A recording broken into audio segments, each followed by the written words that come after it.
Right, guys, it's great to have you all on the podcast. I've got Liam, Tom Cheshire, Joshua Medland, and Lewis Missledine. So it's great to have you all on today. It's great to be here. Oh, sweet. Yeah, I just thought, kind of start off about, talking about kind of the current situation that we're all in, like in COVID and how things are going with you guys. Does anyone want to start? That's correct. I'll start. Yeah, is that right? Yeah. So Yeah, the guy speaking is Joshua Medland. So just a summary, because I know lockdown has all affected us differently, and it's essentially in a situation that we're currently in. It's dependent how you act to a reactive situation. So, for instance, obviously, as we know, England is currently in the midst of a pandemic. We're essentially in lockdown, not allowed to go out unless for essential reasons, which is tremendously dry and gives you ridiculous blue balls in the process. But hey ho. So my current situation is that I'm intending to hopefully get a house within the next year.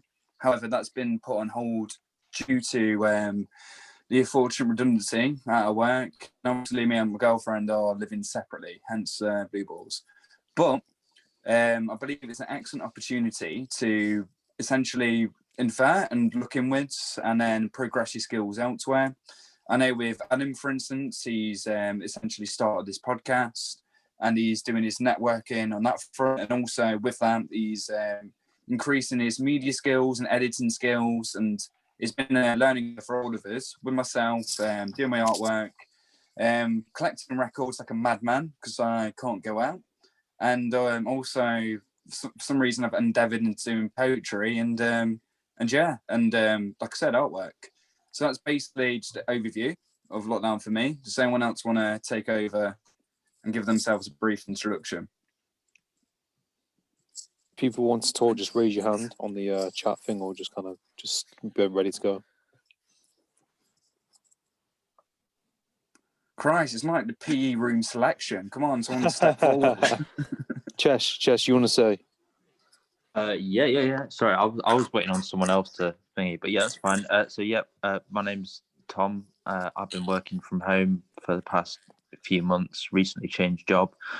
Lockdown has and hasn't really affected me. My life hasn't changed much in the midst of the coronavirus pandemic.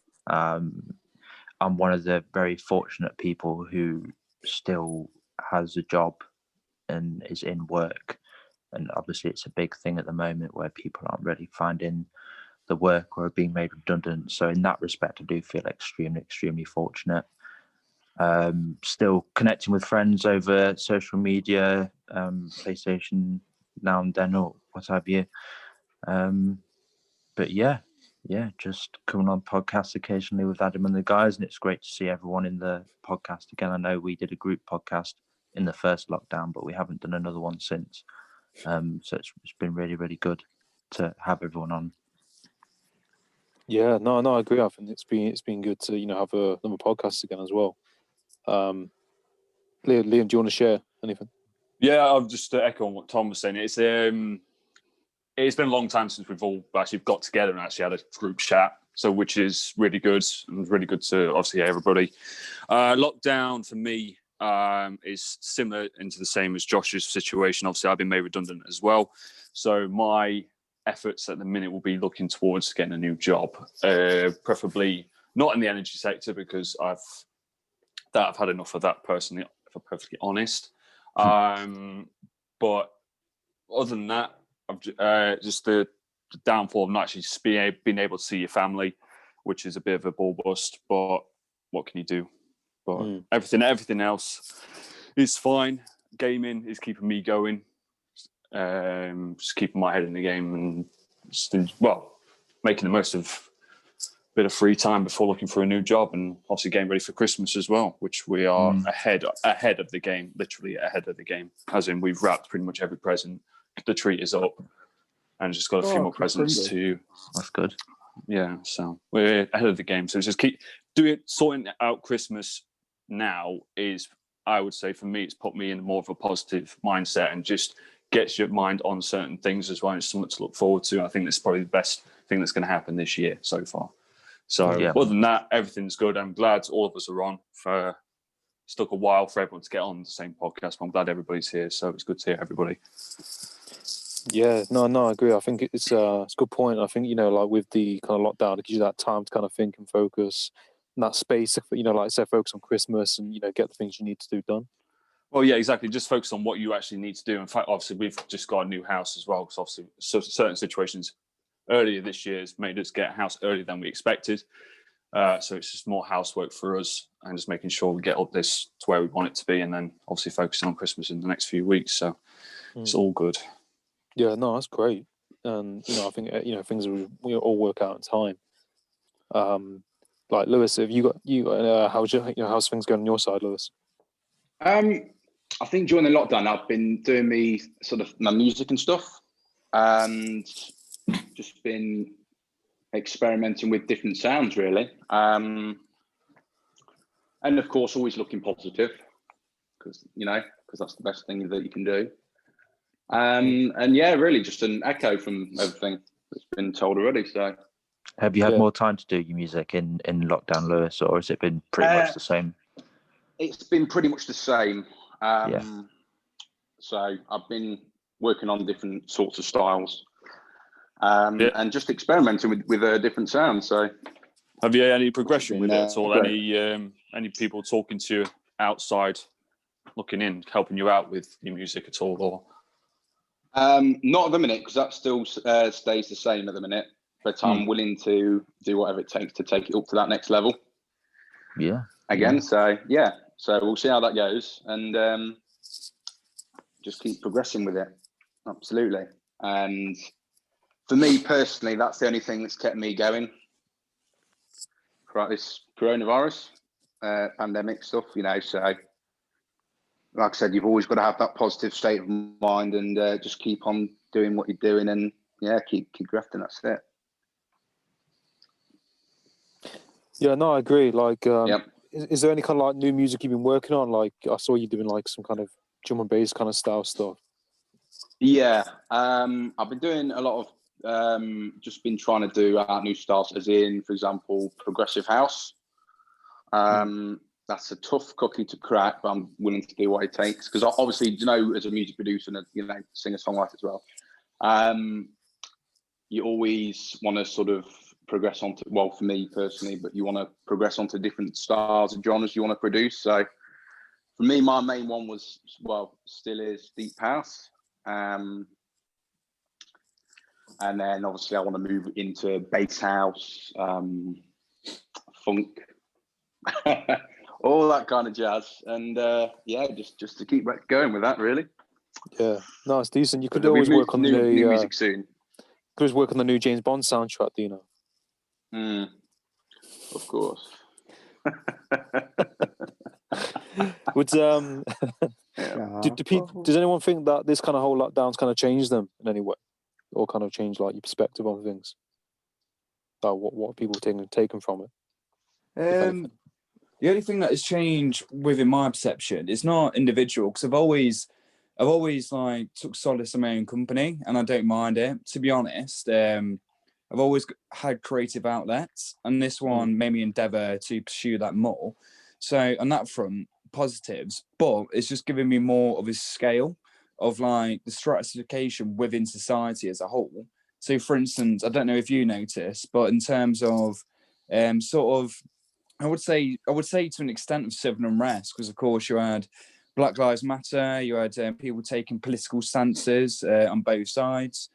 Also, there's a lot of things within the media. For instance, one thing I'm referring to, which I find idiotic, is the latest Sainsbury's advert debacle, where people have essentially made themselves offended over something, which something so benign, something not bad, because a black family was presenting themselves on the TV. And I thought it makes you lose stock within society. Gives you a perception that essentially people are morons, but at the same time, it also gives you hope in your view, because there are people out there offering support.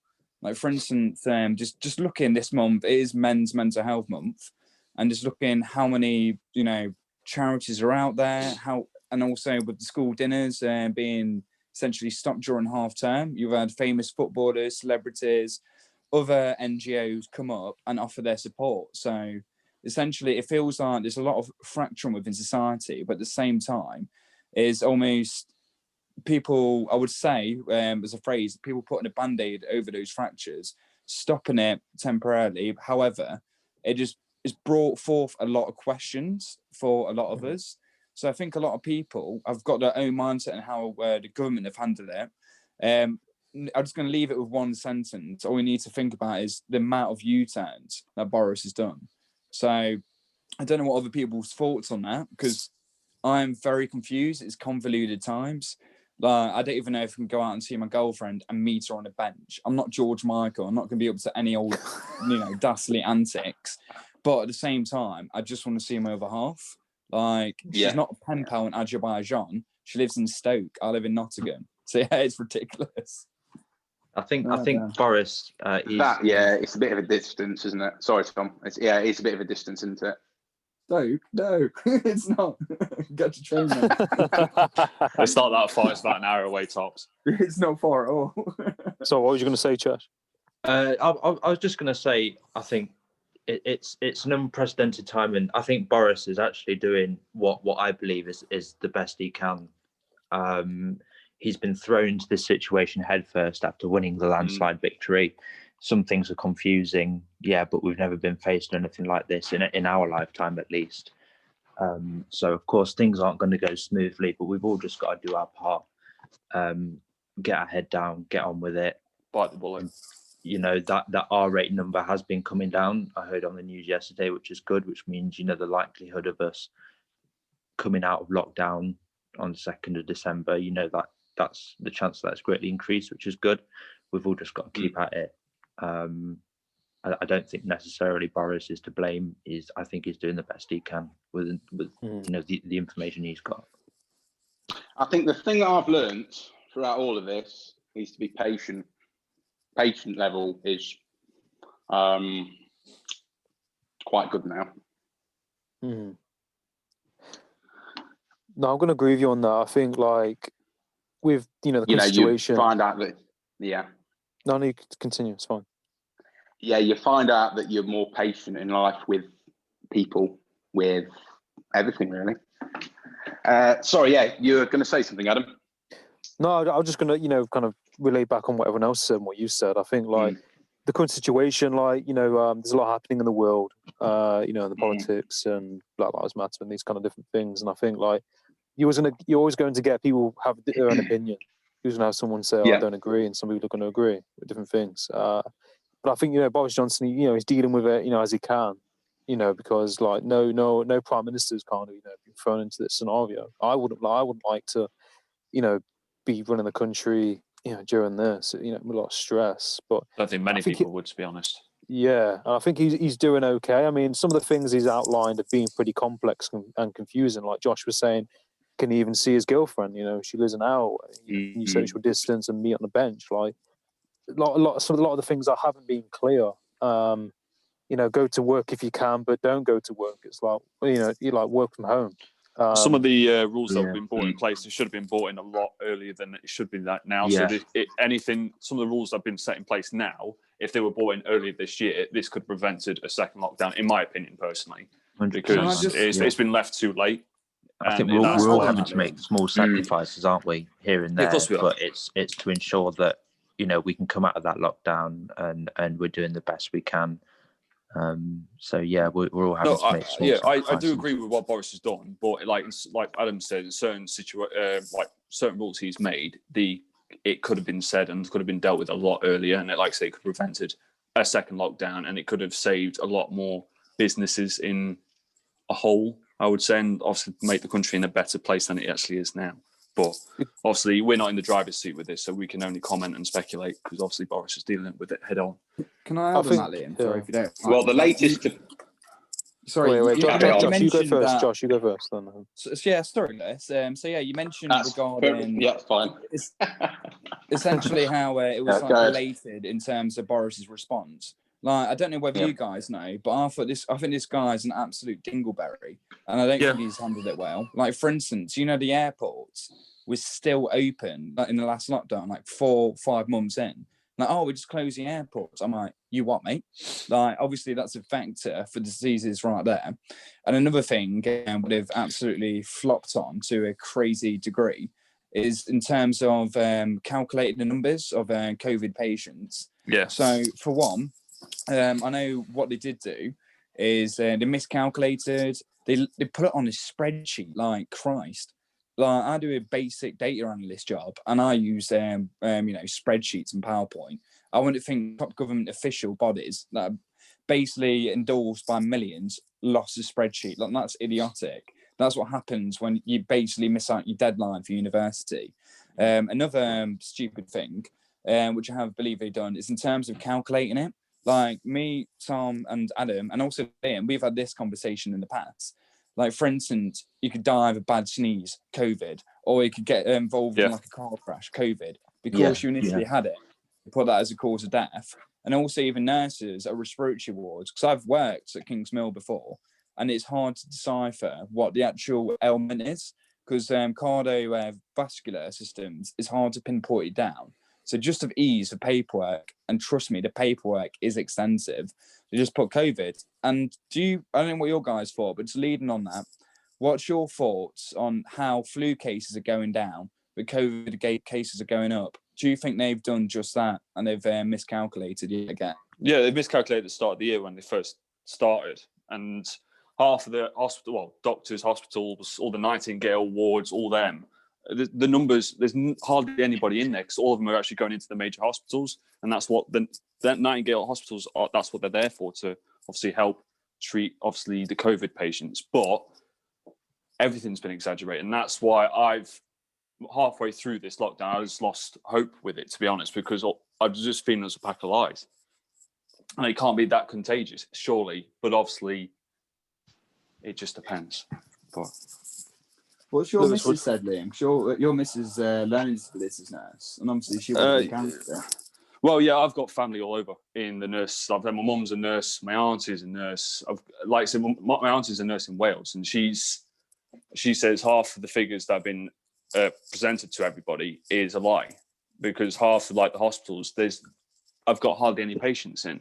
But then, if that's the case, why is everybody else suffering from other people's slight mistakes? You know what I mean? Because obviously everyone's not following the rules, but why is everybody else suffering for people's mistakes? You know what I mean? So obviously vulnerable people, elderly, all them, that's the priority. That's the priority, because obviously they're the ones that are going to obviously be affected the most. But surely, in my mind, if that's the case, why didn't everybody else get on with their lives and just carry on? And then obviously, if that's the case, then businesses that have been shut down or lost money, why can't they just reopen? And obviously, it would just save this country in a way.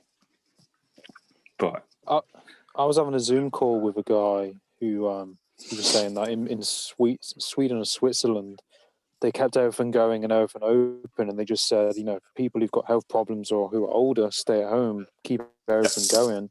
And then the people who haven't got any issues or younger can go out and, do what they got to do. And exactly, live their normal life. Statistics have been exactly the same as everyone else's. Exactly. Yeah, that's it. I think perfectly healthy people shouldn't be sort of penalised to an extent where they're told to stay at home, because some people are more vulnerable. The vulnerable people should stay home, and the younger people should, well, not necessarily younger people, but the more healthy people, those less prone to catching COVID or suffering from it, should be able to go out and lead, relatively normal lives. The economy would be in a much better way if that was the case. Yeah, but if the normal people even got, like say COVID, for example, then they self-isolate for 2 weeks and then obviously wait for the positive test to come back. That's the only way they should be staying at home, and everybody else, like you said, Tom, would just lead a normal life and just get back to normal. That's the only way it's going to happen. Otherwise, it's just going to be in a continuous circle. People are going to be made redundant.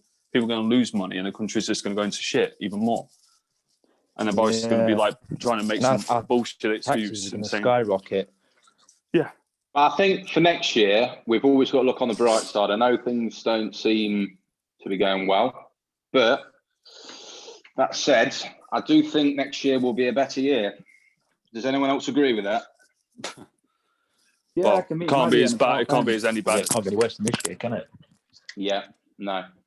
Sean Connery died this year, man. Like, how bad can it get? Like, Oh if man, rest Ozzy in peace. Osbourne passes away or Morrissey, I'd be well pissed off. I'm like, Who's right, take Morrissey? someone crap. Like, take someone like Singer. Crazy Spice. You know what I mean? Don't take rock legends. That's But just me. I don't know why I did that little Favourite Bond for me as well, that was. Sorry? Sean Connery was my favourite Bond, without a shadow of a doubt. Was it? Oh, yes, I've done it. Yeah. Ooh. I think yeah, current one, Daniel Craig is my favourite. I like Pierce Brosnan because he reminded me of my uncle. He didn't seem like a super spy with his big rectangular Lego head, but still, I thought it was cool. Everyone, you guys, light topic, right? Who remembers GoldenEye Nintendo 64? What an epic game! Oh man, that was a legendary game. Great That game, game that was. got me into gaming. Who do you play? I used to play Knick-Knacks. I was a little shit. I was just all small and nobody could hit me. I'm gonna punch you in the knee. Yeah, take that super spy. Yeah, you think you're gonna be going to gun? I'm just gonna punch you in your femur. Yeah. I think that's like really expensive now. If you're going to buy that on the N64, it's worth quite a lot of money. I love playing as Oddjob and running around with my hand, killing people with my hand. What, a Nightfire? I'm getting confused now. Yeah, Not GoldenEye on the PS2 and Nintendo 64 was the really old one. What's that game called? Nightfire, wasn't it? Nightfire is where you with Oddjob and you have and you frisbee his hat, don't you, and kill people in one shot. Yeah. Ooh, Quality who remembers game, that that in is. the old Half-Life as well? Or multiplayer. Half-Life's Damn. mint. Oh god, and Time Splitters. Those, yeah, like you said, they are going up in price, but there's like a thing now because, like, the reason why I went onto this topic wasn't random. A lot of it now is changes in the market have taken place, so it was just more entertainment. Like the entertainment industry is skyrocketing. Like you said, old school games. I know Nottingham has had a few old school games, sort of seminar sort of things. They're selling like Game Boy colours that are like 100 squids because they've got a backlight on it. But I know Games Workshop. Like, did someone guess how much the stocks have gone up during lockdown? Bearing in mind Henry Cavill from The Witcher also endorses it. Do you think it's gone up by 100% or more? Let's have I a would look. say more. 1,000%. So I'd say more. Really? 1,000%, and literally is going for shitloads because basically it used to be Warhammer. It used to be those people who had BO and probably hairs in their lips, you know, looking like slug people, just just in the background. But yeah, obviously now it's more socially acceptable. That was the misconception of the image. But now it's like, yeah, Henry Cavill plays Witcher, and like loads of other legendary people are doing it. So yeah, it's gone cool. It's cool to be a geek. Christ, I bet they're loving it. Yeah, I bet this the is their stock's gone talent, up isn't it? by about $40 a share since May, from what I'm looking at, just briefly. So yeah, it looks like it's gone up. But the games developers are cashing in. Like last year, Call of Duty cost about £55. This year, it's £65. Like, what's up with that? 65. Yeah, But for the they've new got Call of 8 Duty, it's multiplayer maps. recycled. It's recycled crap. 8 multiplayer maps, sorry, and 1 zombie map. And the campaign I've heard that's really, really short. Oh god, I'm just waiting for the new Elder So Scrolls. I'm just going to wait until They're just overhyped, COD, to be honest, Call of Duty. It's just the same game, but they've just slightly tweaked it with different maps, but it's just the same principle over and over again. They don't. Me and Mendel are waiting for. Well, I haven't actually spoken to Mendel about it, but I'm sure he's waiting for the new Elder Scrolls. That is going to be bad. Yeah, but haven't Microsoft bought out Bethesda? Yeah, man, that's it. So I'm going to get the new Xbox because you'll probably get early release with it and more content, stuff like that. Yeah, they've got God of War and Uncharted and all them bad boy games and Death Stranding. Yeah, that's it. And they bought the rights to Fallout as well. So obviously, for fans of Skyrim, Elder Scrolls, and Fallout like me, switching to Xbox is probably the better choice moving forward. I disagree. What was that you played, Josh? Fallout Sorry? 76? I played it for a bit, but it was quite boring. It was I said laggy. it was whack. It was about as exciting as a lesbian without a tongue. You said it wasn't too good. Madeline. On a lighter topic, what's everybody's favourite game that they're playing right now? Watch Dogs. Watch Dogs? Watch Dogs Legion, Legion, definitely. My opinion is the game of the year but I've played. It's the best game that's come out this year, 100%. Okay, Tom. I've not been playing much recently, but I've just got back into Killzone. Nice. Adam. I've been playing Last of Us 2. It's pretty good. Graphics pretty mint on that. Pretty good story. Yeah. No comment. Best game Liam doesn't ever. like I have it. to say, best game ever. No.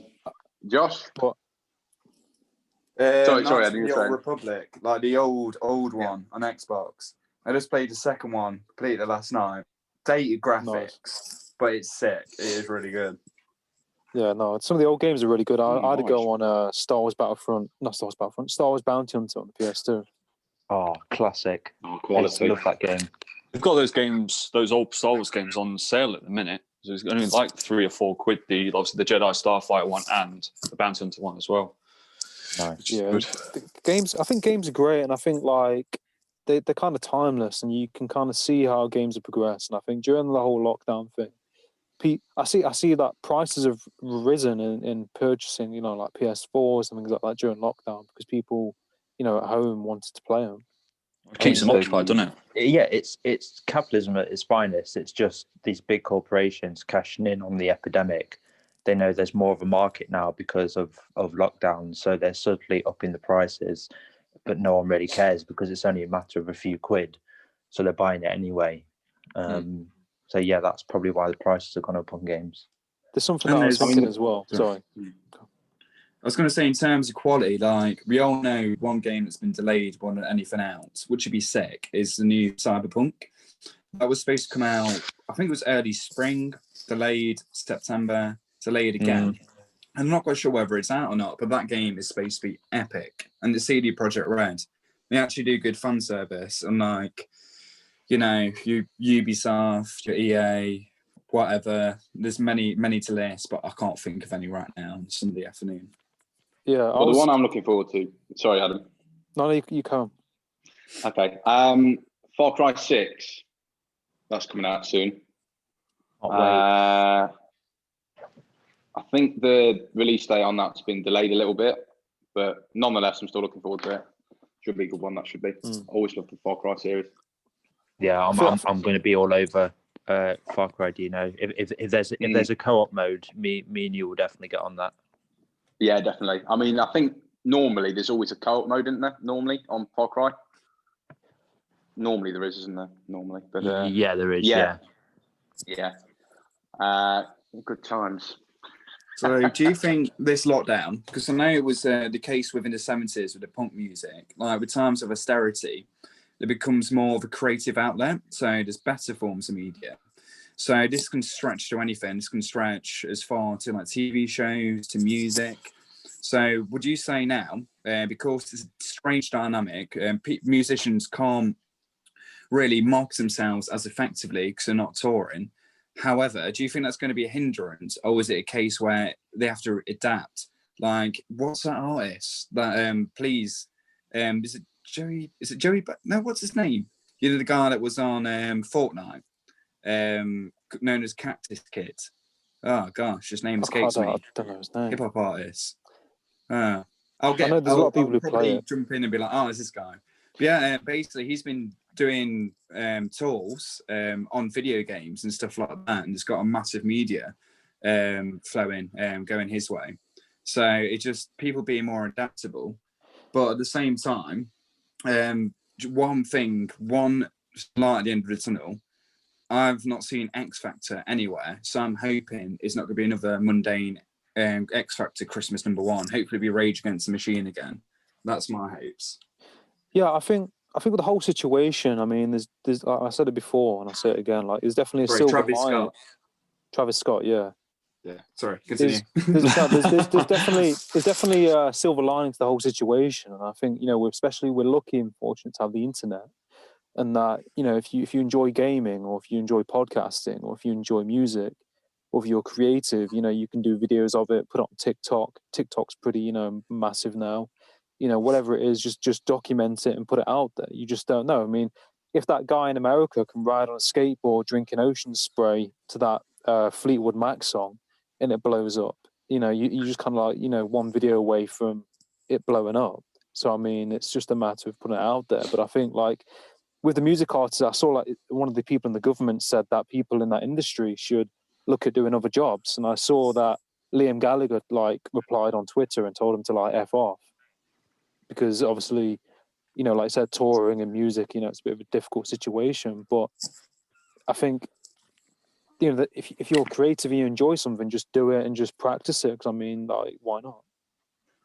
Yeah, and from essentially what one of the Gallagher brothers said, I believe nowadays music media is much more poignant than political speeches and also politics itself. Because, for instance, a lot of people can essentially listen to the lyrics, have their own interpretation, and basically envision themselves in the art issues. So music, even my experience during care. So, for instance, there's one person, he had dementia. It was alcohol induced, and it was an old school punk from the 70s. I noticed he had a Sushi and the Banshees tattoo, and I spoke about that, and he went straight in there and spoke about it. But if you talk to him about anything in modern day, he wouldn't get the grasp. So, music has a lot of prevalence within it, and also there's trying to be certain censorships towards music which ultimately failed. Like, this has started since the 80s. I think it was Reagan's, I forgot her name, but it was Reagan's wife, and she did that parental advisory thing. And it just ended up where kids saw parent advisory stickers slapped on their music, and like, do I want some like horrible NSYNC sort of music, or some droll, what do you call it, Justin Bieber crap? No, I want the one where where it says Cannibal Corpse as the artist. I want some crazy mental music. So yeah, basically it has a lot to play, music, and also it's like a modern day muse to people. Like, for instance, I don't know about you guys. So when you're working, when you're feeling crap, whatever situation is, whenever with your partners or whatever, music has some semblance, and you can relate music or media to certain times. Whereas, for instance, when you think politicians, in fact, don't inspire hope. Like, for instance, look at Jeremy Corbyn. He looks like Obi-Wan's scrotum with crap tacky suits. And basically he tried to go, oh, yeah, we're getting this for free, getting this. But it was all false lies. And then you got Boris, who unfortunately looks like a dishevelled sanitary product. And he's not inspiring much hope in the young generation at the moment. But yeah, again, it's all up to interpretation. I'll say there's no such thing as bad music. Basically, even crap music inspires racism. For instance, I mentioned Bieber then. Bieber elicits a negative response, but it is an emotional response. So it humanizes yourself. And especially when we're in a situation where we're essentially locked within four walls, and we could either not cope with it or we could cope with it. So I think media has significantly helped, and hence why what the Tories mentioned, essentially change your job, whatever. I believe it's a load of the old bollocks, and they realise that essentially this music is a counter movement towards them, and they see it as a threat, and that's why they're posting such things because of their own in you know, in shortcomings and all that sort of stuff. So yeah, I believe it's a load of crap, and I believe it inspires others, and that's why I believe, Lewis, continue what you're doing with your music, and then continue doing the podcast. Because if one person listens to it, and even if it just hits that one person, and it changes the day, gives them a bit of humour, or whatever emotion it is, or whether it gives them a bit of self-reflection, then you've achieved your goal as a musician or a media creator. And that's my beliefs in it, and I've always had them beliefs since day one. Absolutely. And do you know when that day happens? I'll take you all to Barbados. Let's have a drink. Hey, lockdown permitting. Let's have a drink. Yeah, lockdown permitting. Let's have a drink. Because seriously, I think we all need one and need to get together at some point. And me too. I know, and have that drink and just like old times, really. So yeah, definitely. When all this is all sort of blown over. I agree with what you mean, and I think like music unites people. Music can kind of change your emotional state, how you're feeling. Like you put on like a decent song. Like I've been listening to like a lot of like 1950s music and like a bit of rock music and lots of different things. And like some of the old like Jimi Hendrix music, like old school, it just kind of takes you to a place sometimes. Like you put on a decent tune, like a decent song, you know, it kind of makes you feel good. It kind of, you know, takes you somewhere sometimes.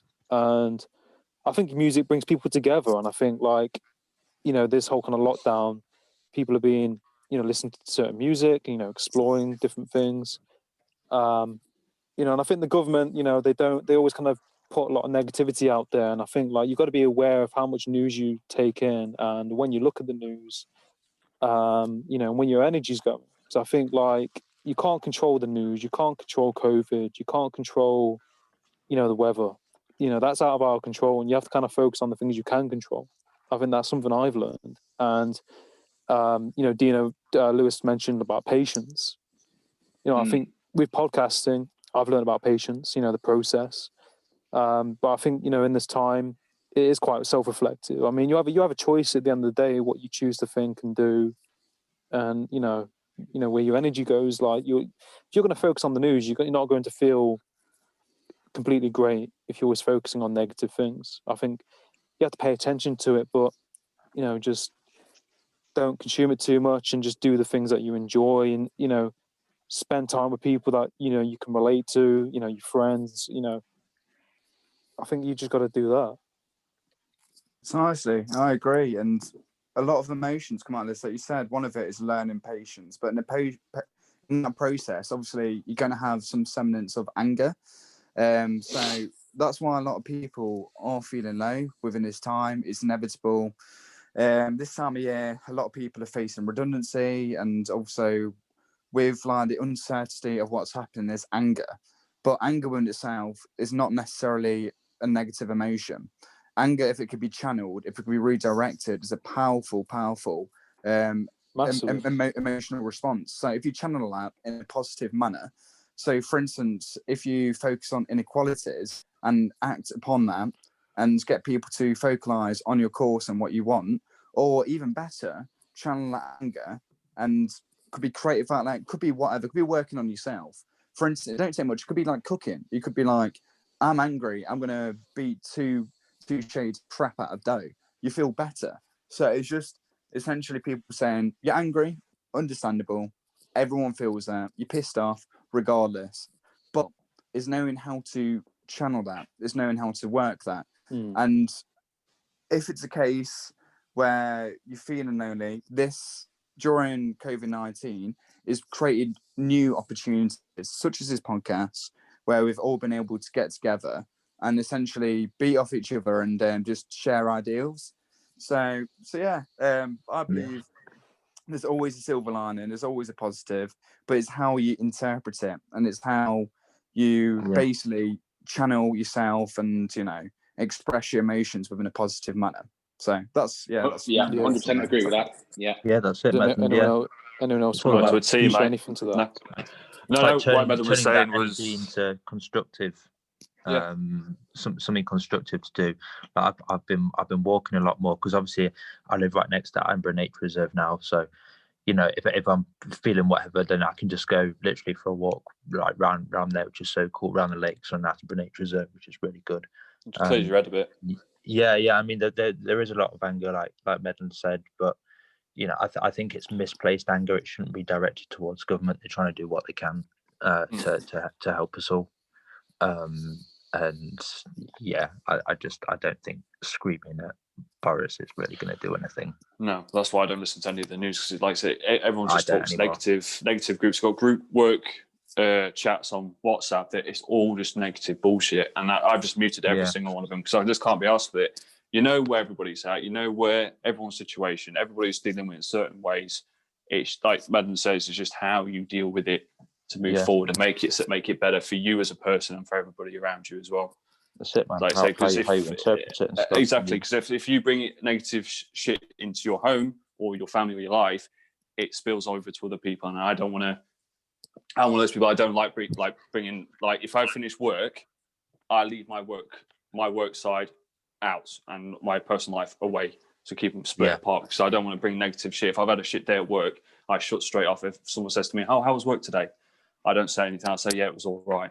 So I don't want to bring that negative shit into the house, because I want to just split that apart from. That's it, man. But it goes back to the old saying where you don't want to take your work home. But for a lot of us who are working from home, it's kind of difficult, isn't it? But you do really have to learn how to manage it and keep everything cool. But it doesn't happen overnight though. Like I say, it does take time, and you find your way of dealing with certain things. And obviously, like you say, it could be with walking, it could be with music, it could be with cooking, it could be with anything. You just got to find that twitch that's going to make you go the right direction, make you be happier as you can be. Yeah, that's it, man. Yeah. Sports cars, Leo, man. Oh yeah, sports cars. Yeah, that was the new craze. That was start of lockdown. Just obsessed with bloody basketball cards, ice hockey cards. But then the prices of them are just getting ridiculous. And then some people, and you watch videos of people getting cards sent back to them when they've been graded, and they're either misprinted or they're broken, and they're spending like hundreds and hundreds of pounds, and it's kind of lost its novelty a little bit now. So, collecting comics again. That's what you do. Well, yeah, like you spending like 60 quid in Oxfam and just graphic novels, which you've never read. But no, I'm getting one for Christmas. Yeah. That's what I asked for. Sandman Omnibus, biggest one going. Yeah, nice. I'm going to have a very sad bastard Christmas. For proper Chris Kringle up the fire. Yeah. What's it, Lewis? That's right. Yeah. I was saying that one thing that I've wanted to do throughout this lockdown process is to do better impressions as well. And that I've been working on, and because I think at the end of the day, I think laughter brings out the best of people. Do one now, Lewis. Do one now? Yeah, you can't just make an announcement and say I've been honing the skill and not pronounce it to the rest of the podcast. Exactly. Show us the words, Lewis. Yeah. Give a sneak preview for the listeners. What we must do, we must fight as a united kingdom. If your friends ask you to meet up, you should say, fuck off. Who the hell was that? Boris Johnson. Who was that supposed to be?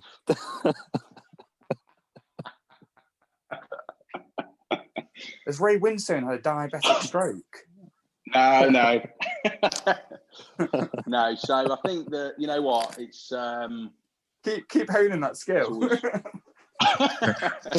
Oh, you live and learn, don't you? You live and learn. But no, I think your music is great though, Lewis. What you're doing, and I think you've got a lot of potential from what you're doing, and I think you should just keep on doing that, because you might put something out there one day and it just pops off. I'm sure you're getting a lot of negative feedback from it as well, Dino. But like I said, you've just got to channel that out, mate. Like I said, we keep telling you to push it. You get people that, like say, out family, friends, or other people saying you need to stop and focus on something else. But if it's truly what you want to do and what makes you happy, then you've just got to give it 110%, mate, and not give up. Yeah, absolutely. I mean, to be honest with you, when I left school, I knew exactly what I wanted to do anyway, and to me, that's a big one. That is a big one to put into words. The thing is as well, Lewis. Yeah. Sorry, no, you continue. No, sorry, you carry on. I was going to say, like, with your music, and the thing is as well in life, like a lot of people trying to figure out what it is they want to do, who they are, and what job they want to go into or course. And like, the thing is, in the music side of things, or like in that creative side, a lot of people who aren't doing that aren't going to understand it. And I think a lot of the time people have their own scripts of what they've been told to do and how to live. And I think like along the way you're going to get those people saying, why are you doing this, why are you doing that? But I think you just carry on doing it, and that's kind of part of the process, to me, and that you're going to get criticism along the way, but just don't stop doing it if that's what you actually want to do. Your main aim, mate, is literally just to prove them wrong. You get all the haters and just say, fuck you guys, I'm going to smash it out of the park and just prove them wrong. And then they're going to read their own words. Yeah, but I mean... And they're going to regret saying it. Yeah. But I mean, you do have that occasional one bad day, but then obviously you pick up from that and then you turn it into a positive. Exactly. And then if you have bad days, but then but if you get bad days like that, you can branch off to other people like us and say, shit, I've had a bad day today. Can you ask us for advice, and we can give you our perspective, our opinion of it. But then it just gives you like other ideas, you know what I mean? It just stops you feeling getting down all the time, and it just puts you back in the positive side. But I mean, to do it, you can do it yourself by all means. But like I said, if it just gets a bit too much, like with anybody, if stuff gets too much, I've always find better just to offload onto like your friends, your family. It just lightens the load a little bit, and it just makes it easier to think and easier just to keep going and moving forward. Yeah, of course, definitely. I mean, I think sometimes, you know, when I'm doing the music and something, you know, and people are trying to get in contact with me, you know, sometimes I do feel a bit rude, but when I'm doing that, I'm just in the moment. It's like, well, that's it. And I'm just in the moment, and it's just like, there's nothing else basically that I really want to do apart from that. So,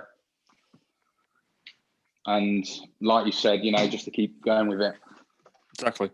Just keep pushing forward, mate. Just like I say, if you keep pushing, something will work out, and you'll like say you'll produce a song, you release it, and people will go absolutely crazy for it. It's biding the time and waiting for the right moment, and you'll smash it. Just keep going. Thank you. With that as well, Lewis, because you mentioned you have days where you feel crap. There's no such thing as failure. Like, for instance, I've endeavoured to do a lot of things. I've done nursing. I've thought about careers, about doing this, A, B, and C. Obviously, I stopped my nursing my first year and didn't continue because of health reasons. However, I know that's not necessarily a failure. It's a learning curve. So essentially, you learn once you pursue something. It doesn't quite work out. Then you go, oh, okay, so this is how I'm going to approach the situation differently. Like, the thing is, with music, it is a niche profession. It's a case where there are going to be a lot of bumps on the road. Like, very acclaimed musicians that we have now, it was never the case where they initially got it straight away. Because it is quite, like I said, it's a very competitive market. And definitely. Because it is a niche market, you have to present that yourself. But at the same time, I know with famous musicians, they've always had that dream. But at the same time, you have to sort of gain a life experience through it, and they work some of the drollest sort of work. Like, for instance, look at Eminem just doing basic pot washing. Bob Dylan, he was doing what he was doing as well, working in factories, and quite a lot of them. Even the Gallagher brothers, like before, like they were essentially bums, to be honest. But then before, all right, sod this, I've got this mind. If the world doesn't like it, screw him. However, if I do get these fans, if I do reach out to that one person, like I mentioned earlier, then that one person, word of mouth, will pass it on and pass it on. So yeah, it's just at this time, I believe what you're doing now with the podcast is great. It's a marketing tactic to get it out there. So it's just more like your ability. You got no reason to have no confidence with it, because your musical ability is profound. It's really good. And I can tell from listening to it every year, it keeps progressing and progressing. But I think another part of the musician side of it is showmanship. I believe you've got those talents there. However, you haven't honed them because you're a bit worried within yourself. Like, you're a bit concerned. Like, what will people think? I think your pause is going, this music, I've written it myself. My concern isn't what other people think. It means something to me. And hopefully it'll mean something to someone else up there. Exactly. So yeah, it's a very brave profession. Very brave profession. And you do have my admiration for going within it. But again, this time it's perfect. People haven't got much to see because they're essentially within the four walls, like I said, but their ears are open to new things. So yeah, this time is your opportunity to market like you've never before. Put your name out there, because this could be a success story. It could. This could truly be the making of you. So what you're doing now is great, but just keep cracking at it. Keep pushing up. Keep pushing up that rock up that hill, man, and you'll smash it. Thank you, Josh. Thank you very much for the advice there. Thank you. It means a lot there. So I really do appreciate that. So I'm going to keep on going with it. So just push forward with it, definitely. But yeah, thanks very much for that. Thank you. We appreciate it. No, you're welcome. I mean, it's consistency, isn't it? And you know, like getting uncomfortable, getting comfortable being uncomfortable, and just pushing out your comfort zone that bit more, and just challenging yourself, and trying new things. Yeah, and so you get out what you put in, don't you? So and you look at a lot of successful people who are musicians, actors, artists, and you look at the things, you know, that they were doing before, you know, they got to where they are now. And the thing is, a lot of people just see the tip of the iceberg of the person where they are now. Like, people see Gary Vee giving these talks and everything, and, you know, massive skyscraper, and like, you don't see all the stuff that goes on behind the scenes, the years behind. You know, you look at, I saw a video of Joe Rogan's podcast 7 years ago. I think I sent it you, Liam. And he's like, it looks so like crap. And there's like a random guy sat on the couch in the background, and there's some shitty projector on the wall. You know, he's kept on doing it, and you know, look at where he is today. And it just shows you that kind of process. It's quite humbling when you look back at that, because you can kind of see yourself in that process, you know, with that person where they are.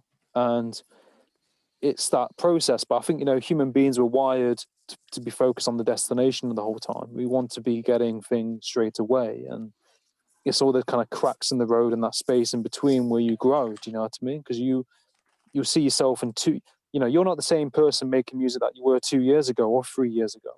You know, you've shifted and evolved in how you do it. You know, you're not going to be the same person in 3 years' time. And you know, it's all this build. And as long as you're just making that kind of taking that forward momentum, you know, that's it. That's with anything. Absolutely. That's with anything in life. Anything in life. But Absolutely, you know, you got to try things out. You just got to try things out to find out what it is. And just give it a try. Yeah, absolutely. Also, there's how you measure success. Like, each person is different. They could be just It could be their property portfolio. It could be the amount of things that they've collected. It could be whatever. So if you have that thought, like, how do I measure success? And it could be just like with myself, for instance, my background, healthcare. And even now, because I've done volunteering abroad in Kenya and stuff, and mine is essentially creating that network, making people feel positive, and also humour. I like to have a laugh. I like to have a crack. So that's why I measure my success, is how I've helped people along the way, which in turn helps myself. But everybody's wired different. So for yourself, it could be something like, making my family proud, or proving those negative haters essentially wrong. Like, this is what you said. Look at me now. However, I'm not going to hold any animosity towards you, because essentially I persevered through it. Throughout all the doubts I had within myself, all the oppressing forces that I had externalized around me, trying to get me off this pathway, I persevered through it. Yes, it wasn't the best of times. However, I'm at a stage now where I've developed my stage. This is your self-fulfilling prophecy at the end, I imagine. Once you've done it, like, if someone out there is in the same position as me, having those self-doubts, my music, I'm going to be their muse and inspiring to progress through it too. So within that, not catch 22, not in a word, but you've essentially harbored two goals there. So you have creating positivity out there within the world, and also proving doubt is wrong, which in turn, it goes full circle, and you could help inspire someone else. So that's why I'm going back to it again. There's no such thing as failure. There's learning curves. And you're progressing from that. Absolutely. And you could essentially detract from people going through that same route, or at the same time, that route was personal to you and made you what you are. Like, for instance, Ozzy Osbourne, he worked in an abattoir, he worked in the slaughterhouse before he was this Prince of Darkness, crazy rock star. And then he got sent in prison because he was the most worst thief. Like, a little Brummy guy went to steal a TV from a shop. The dickhead didn't put... literally had his thumbs exposed wearing gloves, so fingerprints are all over the crime scene. But then obviously he became the amazing musician he is now, and he's still humble. So that could be you. Why not? That could be yourself. Just got to steal a TV, Lewis, obviously. Don't steal a TV. The flat screens now, they're easier. It's happened to me twice now, where I've been offered stolen TVs. I was at a petrol station. This guy in a van just randomly pulls up next to me, winds down his window, and goes, "Do you want a TV, mate?" I was like, I've got two already. I don't need another one, thank you. And he's like, "Proper cheap, mate." And I was like, "No, I'm okay." And he told me was that on the motorway?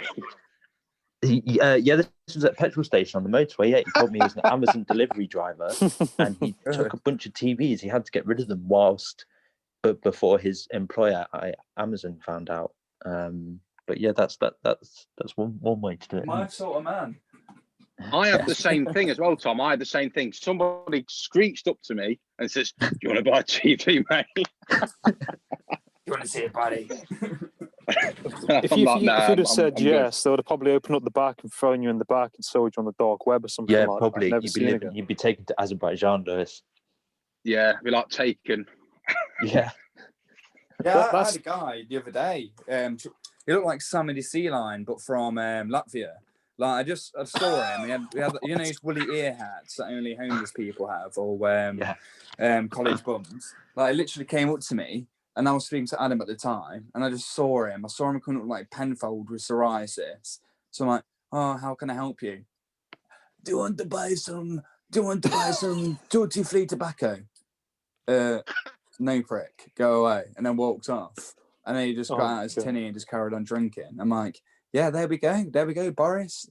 There's signs of new job activity, selling fake back-ends, having the kind of tenants on the park bench. Beautiful. Oh my God. I'll tell you a funny story. My dad was in town once when I was like little, and there was these people selling stuff in the town square, and like an auction kind of thing. And my dad bought like a boombox stereo, back in the early 2000s, not late 90s. And he brought it home. I think he bought it for like 60 quid. And it wouldn't play or turn on. And my dad opened it. There was no wires in it. They took all the wires out. Weird. I know. But no, you can't trust people like that, can you? I mean, like, how can you trust a random stranger saying, "Do you want to buy a television?" Yeah, because I mean, for all I know, because he actually showed me all the TVs. Like, he opened up the back of the van. I went along with it for like a few minutes, and he opened up the back of the van. All the TVs, they weren't in boxes; they were just wrapped in plastic with a sticker on the front that said a price. I was like, And I bet you, if I did buy one, it wasn't cheap, by the way. Like, he wasn't offering big discount.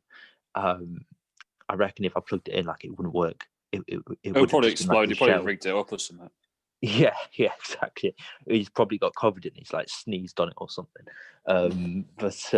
No. So yeah, just ignore those guys.